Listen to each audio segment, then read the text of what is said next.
ગુજરાતમાં બોગસ ડોક્ટરોનો બાળ તસ્કરીનો ખેલ। કચ્છના આડેસરના બોગસ ડોક્ટરે વેચેલી એ બાળકી ક્યાંય મળી ન હતી અને માત્ર મીઠું જ મળ્યું। મહિલાઓની નકલી હોસ્પિટલમાં ડિલિવરી થતી અને 1.20 થી 7 લાખ સુધી સોદો કરાતો। હેલ્ધી નબળા બાળકો માટે અલગ અલગ કોડ। રાધનપુર બાળ તસ્કરીના આરોપી નકલી ડોક્ટર સુરેશ ઠાકોર અને શિલ્પા ઠાકોર રિમાન્ડ પર છે, ત્યારે વધુ એક બાળકના વેચાણનો ખુલાસો થયો છે। જો કે પોલીસ રિમાન્ડ દરમિયાન ખુલેલી હકીકત બાદ બાળકની લાશની બનાસ નદીના તટમાં શોધખોળ કરાઈ હતી। જો કે કચ્છના આડેસરના બોગસ ડોક્ટરે વેચેલી એ બાળકી ક્યાંય મળી ન હતી અને માત્ર મીઠું જ મળ્યું હતું। સૂત્રો દ્વારા મળતી માહિતી અનુસાર લાજ બચાવવા ડોક્ટરના હવાલે કરી ગયેલી માતા લોકલાજથી બચી ગઈ, પણ એ માસૂમ દીકરીને મોતને હવાલે કરી ગઈ અને એ પણ ખબર નહીં હોય। તો આવો પાટણના બે કેસ સમજીએ। ગુજરાતમાં બોગસ ડોક્ટર દ્વારા ચાલતા બાળ તસ્કરીના આ ખેલને। રાધનપુર આસપાસના બાળ તસ્કરીના નેટવર્કના એક બાદ એક પત્તા ખુલી રહ્યા છે। સૂત્રો દ્વારા મળતી માહિતી મુજબ પહેલા એક બાળકનું બનાસકાંઠાના થરાની હોસ્પિટલની બાળકની ડિલિવરી કરી અને વેચાણું ખુલ્યું હતું। ત્યારબાદ બીજા એક જિલ્લા એવા કચ્છમાંથી પણ બાળ તસ્કરી ખુલી છે। કચ્છના આડેસરથી બોગસ ડોક્ટરે એક લોકલાજથી બચવા માંગતી મહિલાની ડિલિવરી કરીને બાળકીને વેચી દીધી હતી, પરંતુ એ બાળકી કોઈના ઘરે કિલકિલાટ કરે એ પહેલા જ 7 લાખમાં થનારો સોદો ફોક થતા પાટણના દવાખાનેથી નાસેલી નકલી ડોક્ટરની બેદરકારીને કારણે મરી ગઈ। જો કે તેને મારી નખાઈ હતી કે મરી ગઈ તે પોલીસ તપાસ કરી રહી છે। જો કે 1 ડિસેમ્બરે પોલીસે આરોપીને સાથે રાખીને બાળકીની લાશ બનાસ નદીના પટમાં શોધવા પ્રયત્નો કર્યા હતા। બાળક અંગે કોર્ટથી વાતચીત કરાતી અને મળતી માહિતી મુજબ બાળકી મરી જતા તેનો નિકાલ નકલી ડોક્ટર સુરેશ અને શિલ્પા ઠાકોરે કરી હતી।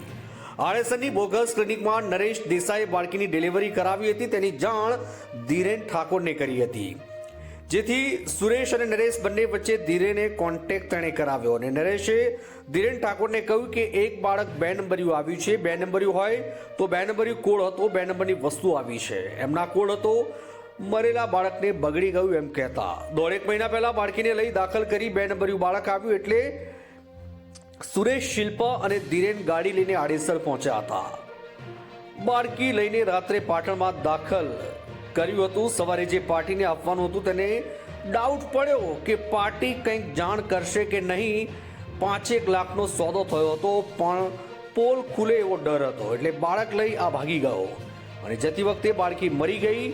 અહીંયા એવું કહ્યું કે ડોક્ટરે રજા આપી એટલે રાધનપુર હોસ્પિટલમાં દાખલ કરવાના છે, ત્યાંથી અહીં લાવ્યો અને પાછો ત્યાં દાખલ કરવા જાય છે એટલે શંકા તો જાય। બાળક પણ હેલ્થી હતું, રાત્રે કોઈ હતું નહીં એટલે સુરેશ પાટણથી નીકળી ગયો। પછી મારી નાખ્યું હોય કે મરી ગયું હોય તપાસ પોલીસ કરી રહી છે। બાળકીને કોઈ લેવાનું ન હતું, એનો 7 લાખમાં સોદો થયો હતો, તે કેન્સલ થયો એટલે આ બાળકી કોને આપવું એટલે એ પતાવી દઈએ દફનાવી દીધું હોવાની શક્યતા છે। આ બાળકી દિવાળી પહેલાનું હોવાનું જાણવા મળ્યું છે, જેનો અંદાજિત 1.5 મહિના થયા હશે। બોગસ ડોક્ટરો પાસે મહિલાઓએ ડિલિવરી કરાવવા જાય।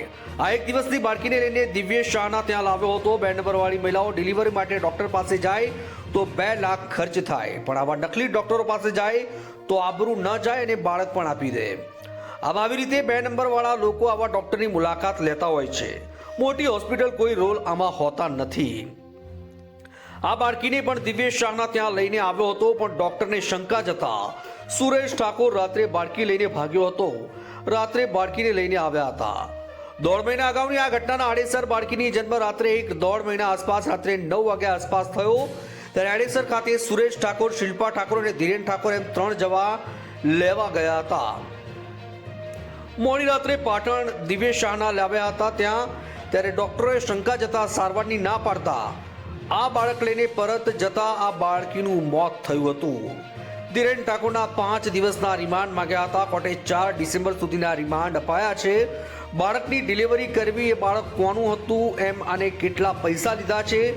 નરેશ દેસાઈએ બાળક સુરેશ ઠાકોરને 10,000માં વેચ્યું છે। નરેશ દેસાઈ સમીનો છે અને આડેસરમાં બોગસ હોસ્પિટલ છે, ત્યાં ડિલિવરી કરાવતો હતો। અત્યાર સુધી 5 આરોપીની ધરપકડ થઈ છે। બાળ તસ્કરી કેસમાં અત્યાર સુધીમાં 5 આરોપીની ધરપકડ કરી છે। કેસની તપાસ કરી રહેલી પાટણ એસઓજી પોલીસે અત્યાર સુધીમાં સૌપ્રથમ સુરેશ ઠાકોર, તે બાદ શિલ્પા ઠાકોર અને તે બાદ રૂપસી ઠાકોરની ધરપકડ કરવામાં આવી અને તમામે અત્યારે રિમાન્ડ પર લેવામાં આવ્યા છે. બીજી તરફ આ જ કેસમાં વધુ 2 આરોપીની ધરપકડ કરાઈ છે, જેમાં આરોપી નરેશ દેસાઈ આડેસરમાં નકલી હોસ્પિટલ ચલાવે છે અને ધીરેન ઠાકોર રાધનપુર વાળાની ધરપકડ કરી લેવાઈ છે.